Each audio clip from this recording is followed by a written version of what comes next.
Bem-vindo a mais uma aula do treinamento de Microsoft 365 para administradores. Ainda no módulo de administração geral, deployment e implantação, hoje nós falaremos das funções de administração. Então, muito simples a aula de hoje, tá? De fácil associação e não é muito longa não. Quando você vê alguma documentação, quando você ler ou escutar algum trecho de informação em que nós temos ali o RBAC, né, o RBAC, como muitos chamam, Role Based Access Control, significa controle de acesso baseado em função, o título do nosso slide aqui. Olha só a pequena definição que eu trouxe para vocês. O controle de acesso baseado em função, RBAC, é um método para controlar o que os usuários podem fazer nos sistemas de TI de uma empresa, nos sistemas gerais. Ele faz isso atribuindo uma ou mais funções a cada usuário e concedendo permissões diferentes a cada função conforme a tarefa que cada um deve desempenhar. Olha, nós temos aqui palavras que vão ajudar você a entender essa definição. Então, o que os usuários podem fazer? É tema-chave, tá? Sistemas. Atribuição. Ele faz isso atribuindo uma ou mais funções, né? A gente tem inclusive a palavra se repetindo. A cada usuário, esse a cada que é um ponto de atenção. Concedendo permissões. Então, vou até colocar a palavra concedendo também. Ó, diferentes a cada função, novamente aparecendo. Eu vou colocar a cada função conforme tarefa que cada um deve desempenhar. Então, só para a gente ter aqui um auxílio, tá? Uma ou mais funções a cada usuário, a cada função, conforme a tarefa que cada uma deve desempenhar. Então você vê que é um tipo de controle que vai levar em consideração diversos fatores, tá? Funções, atribuições, concessão de permissão, tarefa, para poder você entregar para o usuário ali uma configuração em que vai atender exatamente ao que precisa. Aqui nós temos um conceito muito importante, que é o mínimo acesso possível, né? Toda vez que você vai dar um acesso administrativo a algum usuário, a gente está falando de usuários administradores aqui, tá? Nós não estamos falando do usuário base, que é aquele que chega e trabalha no departamento dele, na área dele. Não importa, inclusive, o nível hierárquico desse usuário dentro da empresa. Você pode ter um diretor, um presidente que não quer nem saber de TI. Isso é muito comum. Inclusive, eles contratam profissionais de TI, eles formam departamentos de TI ou eles contratam empresas terceirizadas, né? Consultorias terceirizadas de TI, porque não é o core business daquele presidente, daquele diretor, daquele owner, CEO, dono de empresa ou gestor, né? Não necessariamente tem que estar no topo da pirâmide, mas na área tática também, gerentes, coordenadores. Eles querem e precisam fazer o trabalho do core business deles, o que eles fazem no serviço deles. Então, por exemplo, se é um advogado, toma conta da área legal, toma conta dos processos, da área jurídica, né? Imagina toda função ter que parar o seu core business, né? Que é o seu trabalho principal ali, para poder aprender TI e fazer a parte de TI. Não, já tem profissional que prefere e que gosta de atuar nessa área de TI. Né? Então ele aprende um pouquinho de como se faz, testa, desenvolve, implanta e faz o serviço dele, o core business dele em paralelo. Então vai depender aí de como que funciona para você, você sendo um administrador terceirizado ou contratado pela própria empresa e assim por diante. Tá? Seguindo aqui no nosso slide, seguindo aqui nós temos o RBAC. Pode ser aplicado em um único aplicativo de software ou em vários aplicativos e garante que os usuários e os dispositivos podem ter apenas os níveis de acesso a que pertencem. Então eu estava comentando com vocês com o conceito de mínimo acesso necessário. Isso é um conceito que todo TI conhece. Porque quando você vai receber, eu por exemplo, digamos que eu estou como TI de uma empresa pequena, que tem o dono da empresa e tem os usuários base, que nenhum deve ser administrador, inclusive nem ele próprio, porque como eu falei, ele tem um perfil de dono de empresa, de alta gestão, que não quer saber da parte técnica, ele quer ter uma pessoa responsável por configurar para ele, escolher os melhores softwares, hardwares e etc. Então ele me contratou como uma pessoa responsável para isso. Como é uma empresa pequena, eu consigo dar conta das frentes de hardware, de software, de sistemas, de banco de dados, etc. Né? Se for uma empresa grande, uma pessoa não vai dar conta, precisa de 2, 3 pessoas, uma equipe ali ou até uma consultoria terceirizada, uma empresa terceirizada. Mas é uma empresa pequena, ele me deixou a cargo disso, me contratou para isso, para ser o TI da empresa. Ok, então tem ele, que é gestor, mas não tem acesso técnico. Tem empresa, né, dono de empresa, gestores que falam assim, olha, eu não vou mexer em nada, eu não quero nem ver a cara da console administrativa, mas me deixa com uma credencial administrativa, porque se acontecer alguma coisa, tem eu como backup, né? Se você vier a faltar por algum motivo, tem eu. Então também tem esse tipo de configuração. Eu recomendo, claro, você como administrador de Microsoft 365, terceirizado ou não, que você tenha sempre uma outra pessoa que também seja administradora. Até para segurança, tá? Do que você faz dentro do ambiente, para que mais para frente ninguém fale, ou nenhuma empresa, nenhum dono de empresa para qual você trabalha terceirizado ou não, fale, mas eu não tinha acesso, você fazia o que queria, né, lá dentro do ambiente. Então, tenha sempre um segundo, um terceiro administrador, ainda que eles não estejam operantes nas atividades técnicas do ambiente, mas que para que seja preciso você fala, olha, você quer puxar um relatório, você quer fazer uma auditoria, vai lá, é nesse link aqui, dá uma olhada. Você vai puxar a auditoria, você vai ver o que está acontecendo naquele ambiente, né? O que a pessoa quiser puxar de informação. Então isso é interessante também. Mas quando chega uma outra pessoa que vai começar a te ajudar a administrar recursos de TI dentro do Microsoft 365, aí você vai usar o conceito de mínimo acesso possível. Porque se a pessoa vai chegar para te ajudar apenas com reset de conta de usuário, digamos que você não habilitou aí o self-service de reset password, né? Que é o autoatendimento de reset de senha. São aqueles usuários que têm um perfil de troca de senha frequente, que eu até recomendo. Dá trabalho para o fluxo ou para a pessoa que fica responsável por resetar? Dá. Se você não habilitar o self-service, fica a cargo de alguém resetar essas senhas. E se o fluxo de alteração de senha é alto, né? Segurança aumenta, mas a carga de reset de senha aumenta também. Então é capaz que uma pessoa só, de repente, dependendo da quantidade de colaboradores e da frequência com a qual eles solicitam essas alterações, seja alta demais para uma pessoa só. Então você tem que ter uma pessoa te auxiliando para isso. Para as outras coisas do ambiente Microsoft 365, gestão de correio, gestão de segurança, gestão de documentos, de espaço, de banco de dados, de comunicação unificada, você não vai deixar a cargo dessa pessoa porque ou ela não está preparada, ela não veio para isso, ela não tem conhecimento técnico para realizar isso, né? O objetivo dela não é esse. Então, para que você vai dar, por exemplo, uma credencial do tipo, né? um RBAC do tipo Full Access, que seria o admin global, o administrador global. Gente, administrador global é global, ele não tem nenhum tipo de poda dentro dos acessos do ambiente. Ele faz tudo, ele acessa tudo no máximo nível, tá? O nome, o rótulo já deveria traduzir isso para você, né? É Full Access, acesso completo dentro do ambiente. Então, se é completo, é impactante, é super impactante, né? É no máximo nível ali. Então você não vai dar um acesso do tipo global admin para uma pessoa que está entrando se ela vai somente resetar a senha, se ela vai somente te ajudar a fazer gestão do correio corporativo, a parte do Exchange / Outlook ou outros clientes de e-mail.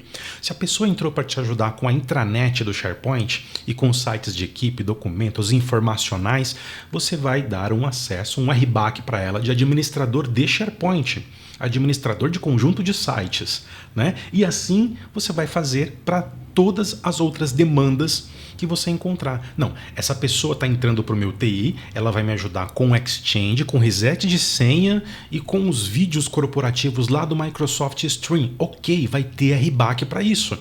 Né? Eu falo bem assim, RBAC, porque para você lembrar que é controle de acesso baseado em função ou simplesmente função de administração, tá? Pode ser aplicado. Ah, tá. Aqui eu falei, né, que pode ser aplicado a um único software ou em vários. E aqui à direita nós temos um exemplo muito simples para você entender como é que funcionam essas camadas de controle de acesso baseado em função. Nós temos aqui o nosso gestor de vendas, tá? São todos gerentes aqui. Nosso gestor de vendas, nossa gestora do financeiro e nosso gestor do TI, ou a pessoa que vai ficar responsável pelo TI. Desse segundo exemplo aqui. Agora já esquece aquele primeiro exemplo que eu era a pessoa do TI. Vamos imaginar uma outra empresa onde nós temos uma pessoa responsável pelo TI. Você vai notar que você tem aqui uma primeira linha, tá? Ó, que é a linha da base de clientes, tá vendo? Ó, base de clientes para todo mundo. Então aqui nós temos a linha 1 e ele está dizendo o seguinte, que da direita para a esquerda passa a ter acesso à primeira pessoa. Só que é um eixo X e eixo Y, né? Simples, que a gente consegue entender aqui. Então, quem é de vendas precisa ter acesso à base de clientes. Nossa, como é que eu vou vender para cliente se eu não sei o cliente para o qual eu tenho que vender ou fazer um processo de CRM, de tratativa de atendimento ao cliente? Ligar para cliente, mandar proposta, assinar contrato, todas essas relações comerciais e de vendas, né? É do departamento de vendas, entende-se que era o departamento de vendas. Então, uma base de clientes atualizada, muito bem alimentada, o departamento de vendas deveria ter acesso a isso, né? No departamento financeiro também, como é que eu vou cobrar esses clientes que compraram, assinaram, consumiram o serviço e agora tem uma dívida conosco, né? De pagar por esse serviço, seja parcelamento ou como for. Então, o departamento financeiro, né, a área de contas a receber, ela precisa ter acesso a essa base de cliente para entender quem que o gerente de vendas ou a equipe de vendas vendeu e tem aqui uma dívida para poder suprir, né, para poder cobrir e para poder fazer suas cobranças. Não só isso, eu dei um exemplo de cobrança de boleto aqui, de fatura pendente, mas tantas outras informações ou processos, né? Por exemplo, atualização cadastral, mudou CNPJ do cliente, financeiro vai estar a par disso, né? Precisou resolver uma questão com inadimplência, ficou inadimplente de repente o cliente, como é que eu vou colocar num serviço de proteção ao crédito, SPC, Serasa, como é que eu vou comunicar ao cliente, para o cliente pagar e eu remover mais rapidamente, solicitar a remoção do serviço de proteção ao crédito, se esse financeiro, esse contas a receber aqui, não tiver uma base de clientes retroalimentada, muito bem cuidada. A mesma coisa o TI. Tá? Você tem ali uma base de cliente onde você atende o cliente final. Digamos que esse TI ele presta serviço para o cliente final. Além dos clientes internos, que são seus colegas de trabalho, são os colaboradores da empresa, a gente chama de TI interno, a gente tem também TI externo. Eu, por exemplo, como eu tenho uma consultoria de TI, o meu serviço Core Business é TI, então eu presto serviço de TI para o meu cliente final. Então imagina aqui esse departamento de TI ou essa pessoa de TI responsável pelos processos de TI não tendo acesso à base de cliente. Como é que ele vai saber o que ele tem que entregar, o que ele tem que executar no cliente final? Então ele precisa ter acesso a essa mesma base de cliente que a gente está colocando aqui como número 1. Por quê? Agora a gente vem aqui com o número 2, que é uma segunda linha, onde nós temos aqui, por exemplo, folha de pagamento. Tá vendo que é tudo igual? Folha de pagamento aqui em vendas, em financeiro e em TI. Veja só você. O vendas, você vai notar que ele já não passa a ter mais acesso. Então, aquele conceito que eu falei para você, de mínimo acesso necessário, ele já está funcionando aqui, porque aqui ele está arriscado, está apagado, e ele não acessa a folha de pagamento de fato. Departamento de vendas ou até gestor de vendas não precisa acessar folha de pagamento de funcionário. Quem precisa acessar é o RH, é o financeiro, quem tem essa parte de gestão de pessoas, de pagamentos, de folha de pagamentos, geralmente é RH mais financeiro, mas a gente reduziu aqui e colocou só 3, vendas, financeiro e TI. Folha de pagamento, linha 2, o financeiro tem que ter acesso, poxa, é ele que paga, é ele que vai lá no RH e pergunta, RH, como é que tá aí? A folha de ponto do usuário, as horas que ele trabalhou, não trabalhou, DK, você já fez aí o apanhado, tudo certinho, agora DK que eu vou pagar, é o meu processo de pagamento aqui. Então o financeiro precisa ter. Só que a primeira coluna, que é a coluna da área de vendas, já não precisa ter acesso a isso. Tá? Fica a cargo lá do RH, do financeiro e etc. E o TI, ele precisa ter acesso, porque o TI é bastante técnico e ainda assim, ainda que seja um processo que está mais relacionado aos seus colegas de trabalho e a eles mesmos, né, os membros do departamento de TI, porque eles também recebem salário, eles também têm a folha de pagamento deles, o software que foi adotado para a folha de pagamento, lá para o RH, que compartilha com o financeiro, foi o TI que implementou, escolheu e que dá manutenção. Então eles também têm que ter acesso à folha de pagamento, muito embora eles não vão trabalhar ativamente como core business nessa folha de pagamento. Quem vai fazer isso é o RH e financeiro, como eu já falei. Aqui, se der algum problema técnico, banco de dados deu problema, não estou conseguindo acessar o software de folha de pagamento, está dando erro no login, quem é que vai resolver? TI que vai resolver, tá? Obviamente pode ser que você tenha que acionar o seu TI externo, o fornecedor do software de folha de pagamento, mas muitas vezes o TI interno é que vai fazer um primeiro contato, vai fazer uma primeira tentativa de resolução de problema, de troubleshoot, e depois, se esse software não foi instalado e não tem manutenção interna, é externa, aí ele faz o encaminhamento e responsabiliza lá, chama o pessoal para poder resolver essa questão. Mas ainda assim ele está aqui, ó, o TI está ativamente monitorando e dando suporte ali ao sistema de folha de pagamentos. Linha 3, para ficar bem claro, olha só, quando a questão é, por exemplo, né, a gente tem 3 situações por linha ali, base de cliente, folha de pagamento, base de código.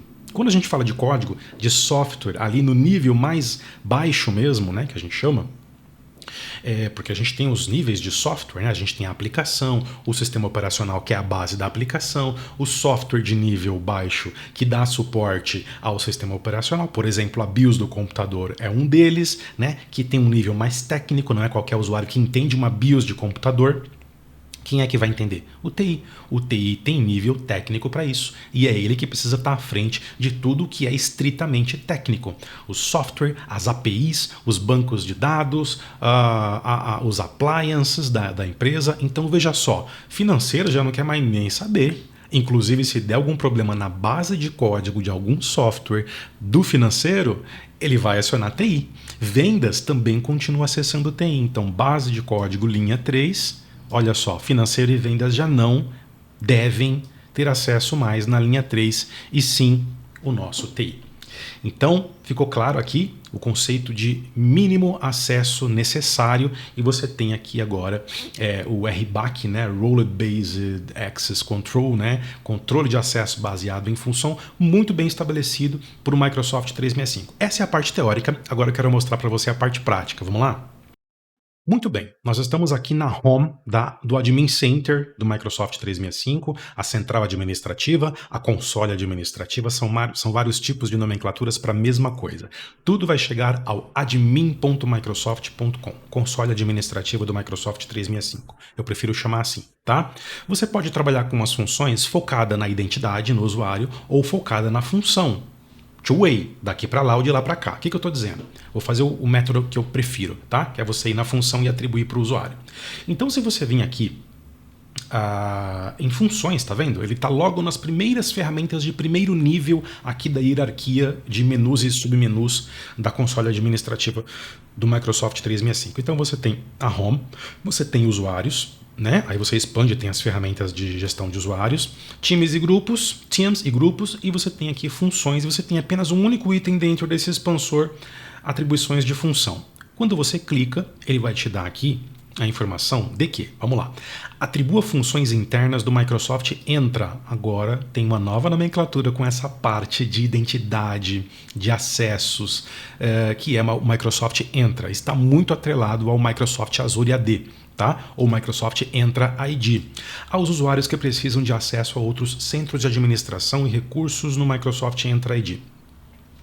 O que ele fala isso? Porque esse aqui é o centro de administração principal do produto da plataforma Microsoft 365, mas existem outros tantos centros de administração segmentados por produto. Tá? SharePoint, Exchange, etc, etc.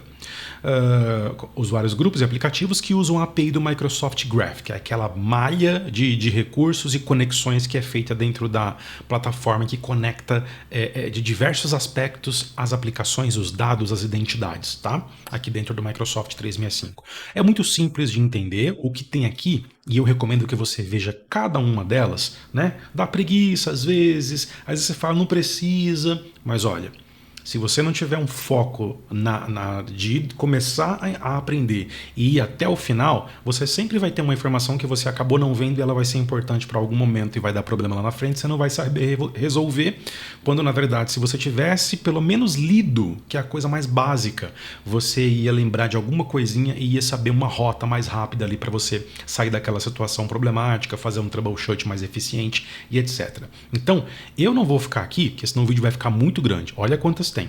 São muitas funções aqui, tá? Mas eu recomendo que você leia todas elas. Vamos ler algumas que são interessantes aqui. E para isso, eu vou usar uma ferramenta que está lá embaixo, que ela faz um filtro já bem inteligente, que é um filtro que a própria Microsoft percebe que os administradores de Microsoft 365 estão utilizando de funções. A plataforma ela é inteligente para entender o que o usuário final, você no caso o administrador de 365 final, do seu tenant de Microsoft 365, né, o tenant que você administra, o que eles estão clicando mais, acessando mais e assim por diante. Né? Existe esse feedback da plataforma, feedback técnico. Então, aqui embaixo você tem um link chamado Mostrar Funções Sugeridas. Ele vai fazer uma redução para 1, 2, 3, 4, 5, 6, 7, 8. Para as funções mais requeridas, utilizadas, atribuídas a identidades aqui dentro da plataforma. Então, já fiz isso já. E aí a gente vai ter aqui, por exemplo, ó, administrador da assistência técnica. Esse tipo de role, ela, né, de RBAC, ou chama de função também, redefine as senhas, então pode redefinir senha de usuário, e autentica novamente em todas as funções que não são de administradores em algumas funções administrativas. Gerencia solicitações de serviço, tá vendo? Aqui é a parte de helpdesk, né, onde você vem em suporte aqui para solicitar serviço para o seu provedor de solução de nuvem Microsoft ou a própria Microsoft, se você adquiriu as licenças direto com ela, e monitora a integridade do serviço, que está aqui na parte de integridade também. Então tem um pouquinho de administração daqui, um pouquinho de administração daqui e um pouquinho de administração daqui. Acabou. Viu que ele coletou, ele pinçou algumas funções administrativas, ele não está dando acesso a tudo que o Global Admin pode fazer, né? Administrador SharePoint, olha, esquece tudo isso aqui, você só vai ter acesso à administração do SharePoint, olha lá, Centro de Administração SharePoint. E aqui ele vai te explicar na descrição. Acesso completo ao SharePoint Online, gerencia os grupos do Microsoft 365, porque estão correlacionados, gerencia solicitações de serviço, porque você pode querer fazer uma solicitação de serviço que tange o SharePoint, uma questão no SharePoint, e monitora a integridade do serviço, porque também tem SharePoint lá sendo monitorado pela ferramenta de integridade de serviço. Então, um pouquinho daqui e tudo que está a partir da console administrativa do Microsoft SharePoint Online. E assim você tem administrador de suporte de serviço, administrador de usuário, que é aquele caso que eu falei que a pessoa só vem administrar aqui, administrador global, esse aqui é o Full Access. Tá? Gerenciador de sucesso de experiência de usuário, leitor global, que é quase um administrador global, exceto que ele não modifica nada, ele não altera nada, ele não escreve nada, ele só visualiza.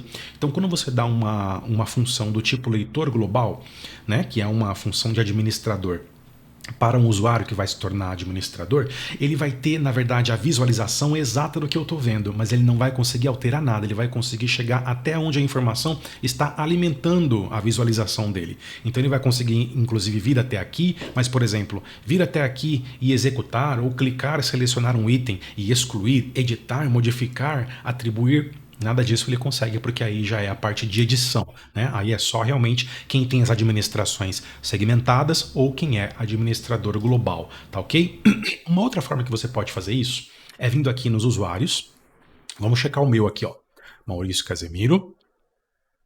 Aí você tem, dentre tantas outras informações aqui de cargo, o PN que a gente viu em aulas passadas, né? E-mail nickname, SMTP, endereço de e-mail principal, os dispositivos que eu estou autenticando na plataforma, né? O MDM Mobile Device Management, gerenciamento de dispositivos móveis, a licença que eu estou consumindo de Microsoft 365, a parte resumida aqui, né? Principal da parte de correio, de configurações de correio, quando na verdade eu posso ir para a central administrativa do próprio Exchange Online e tem muito mais coisas lá para eu trabalhar, muito mais ferramentas, possibilidades e coisas mais avançadas. A parte de hospedagem de documentos no OneDrive for Business desse usuário que eu posso administrar por aqui também, né?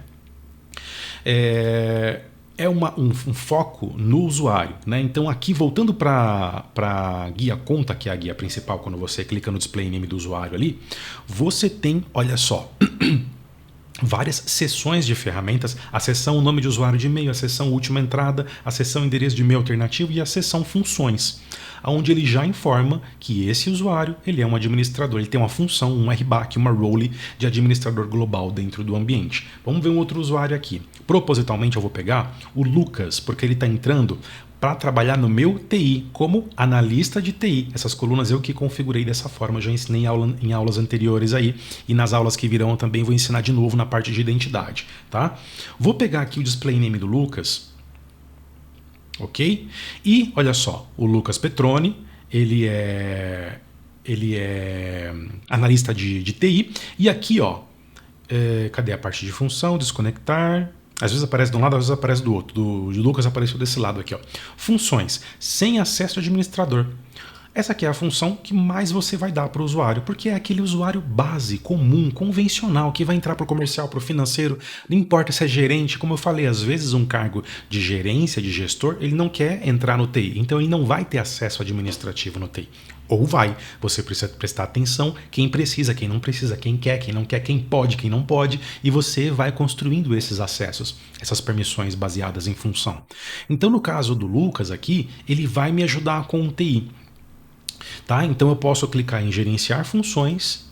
Nesse momento eu estou promovendo ele de um usuário comum, tá vendo? Ó, usuário sem acesso a nenhum centro de administração, e eu vou dar um acesso ao centro de administração, contudo ele só vai me ajudar neste momento a administrar usuários, a administrar questões do Microsoft Teams e a administrar Microsoft Exchange. SharePoint, por enquanto, não, eu estou conseguindo atender as demandas aí, eu tenho outra pessoa conseguindo atender as demandas dentro do TI. Salvei alterações, tá? Agora ele vai passar a ter acesso a essa console admin, porque é essa console de administração geral e central e principal e inicial que vai dar acesso à parte de usuários, que agora ele vai ter acesso a isso aqui, ele vai enxergar esse bonequinho com essas ferramentas aqui. O que não for da competência dele, isso a gente pode logar para ver lá como é que funciona para ele. Ele não vai ver, por exemplo, o SharePoint, ele não vai ver. E o que ele de repente até visualizar e não tiver acesso, porque não está dentro das permissões da função, ele vai clicar e vai dar um erro na hora de tentar acessar isso aí, tá? Bom, aqui a gente já modificou aqui o tipo de acesso dele. Deixa eu acessar aqui para vocês verem o que muda, tá?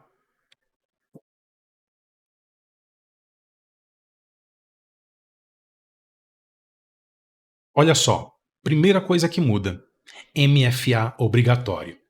Gente, MFA eu super recomendo. Eu tenho dito isso sempre nas oportunidades que eu posso em cada uma das aulas e até fora do curso, nos outros materiais que eu tenho, blog, canal do YouTube, porque é muito importante. Multifactor Authentication ou multifator de autenticação. Hoje a gente sabe que não é mais seguro ter apenas senha, usuário e senha, né? Porque a senha ela pode ser descoberta, ela vaza, tem processos que tentam descobrir senha, etc. Então você tem que ter sempre um segundo fator ou até mais, eu recomendo, tá? Uma digital no celular, uma Face ID ali nos seus dispositivos, né?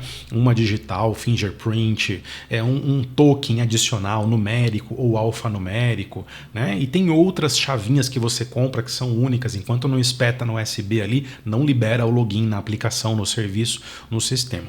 Eu recomendo o MFA, multifator de autenticação, para todos os usuários, do mais básico ao nível hierárquico mais alto, tá? O TI e o não TI. Eu sei que muitas pessoas e muitas empresas acham chato porque demora um pouquinho mais para você logar na aplicação. Só que não tem o que fazer. Ó, é uma balança, segurança versus rapidez de login. Se você quiser uma rapidez mais fácil e desabilitar o login, você fica menos seguro. Ó, login mais rápido, segurança cai. Se você colocar um outro fator de autenticação, você tem aqui equiparado, ou você tem até um tempo um pouquinho maior, mas uma segurança mais robusta, tá? o que vale para você entrar rápido no sistema e seus dados serem roubados, interceptados, ou você ter uma segurança maior nas suas informações empresariais, nos seus dados empresariais. Esse assunto aqui é muito sério, tá? Então, por que a Console está apresentando para o colaborador do TI que está sendo configurado aqui, que precisa ter uma ação necessária aqui, ó? Sua organização requer informação de segurança adicional. Siga as instruções para baixar e configurar o aplicativo Microsoft Authenticator, que é o aplicativo de MFA da Microsoft. Tem vários no mercado, você pode optar pelo da Microsoft. Tem para Android, tem para iOS aí, tá? E aí, ó, você tem até 14 dias para que isso seja necessário. Por quê? Ele vai ficar enchendo o saco da pessoa que está logando. A pessoa pode ignorar isso aqui e pedir para perguntar mais tarde. Só que daqui a pouco, no próximo F5 que ela der ou na próxima console que ela acessar, vai pedir de novo e de novo e de novo. Isso aqui é para encher o saco mesmo, tá? Para que você entenda que você está ganhando credenciais administrativas dentro de um ambiente da empresa da qual você está trabalhando. Você tem a responsabilidade de manter a segurança da informação, né? Então, habilita o MFA, tá? Aí você vai avançar, vai baixar o aplicativo, vai configurar, vai passar o QR Code ali e fica tudo certinho, tá? É muito rápido, passo a passo. Bom, eu vou perguntar mais tarde, pedir para ele perguntar mais tarde para vocês verem que ele vai incomodar, tá? Eu vou dar um não, isso aqui significa timeout, né? Ele vai manter o login aqui por mais tempo se você clicar em sim, e se você clicar em não, ele vai manter o login no momento em que você loga, mas não mexe mais no teclado e no mouse, né? Vai fazer timeout mais rápido porque ele entende, opa, o usuário saiu de perto, porque não está nem mexendo no mouse ou no teclado, deixa eu fazer um timeoutzinho aqui para ficar mais seguro. É assim que o sistema pensa. Ele é bem inteligente e seguro nessa questão de automações, de algumas coisas que ele automatiza aqui, tá?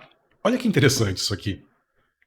Essa console administrativa que a gente está acessando já não é mais a minha, é do Lucas Petroni, do TI, que a gente está chamando para ajudar com Teams, Exchange e gestão de usuários. Os que ele enxerga na console administrativa dele. Ainda que peça para mostrar tudo, ele tem acesso apenas ao que eu entreguei. Cadê SharePoint? Cadê os outros itens? Não aparece.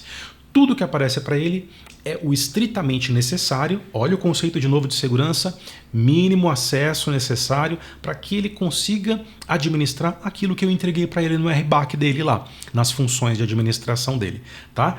Então, olha só, não aparece todos os outros aqui como aparece no meu. O meu tem mais alguns como SharePoint, como outros também, e as subferramentas que estão aqui também são menos ferramentas do que quem tem, por exemplo, acesso a mais centrais de administração de mais produtos ou sendo um admin global que tem full access dentro do ambiente, tá? Então aqui a gente consegue ter esse cenário. Se ele entrar, por exemplo, na administração do Exchange, olha aqui o que eu falei. Realmente de fato, isso é verdade, tá? Então ele precisa, por ele ser um administrador, ele precisa acessar o MFA, ele precisa configurar o MFA dele para ficar uma autenticação mais segura, tá bom? Não preciso nem falar que se eu não tenho MFA numa credencial que é administrativa, facilmente essa credencial administrativa é descoberta, é quebrada e aí tchau, né? Aí abraço, não tem como chorar mais pelo leite derramado, tá bom? Vamos fechar aqui. Fazer logout, boas práticas também aqui, fazendo logout, tá? A qualquer momento eu posso vir aqui e mudar as funções. Olha como tá bem resumidinho agora quando eu venho nas propriedades de novo do Lucas. Administrador Teams, Exchange e de usuário. Vai estar tudo aqui relacionado para você alterar e para você remover se for necessário, tá certo? Bem, é isso. Espero que tenha gostado, né? Você aprendeu hoje a mexer aí com as funções, né, de administração, Role Based Access Control, baseado em funções. E espero que você tenha gostado e até a próxima aula.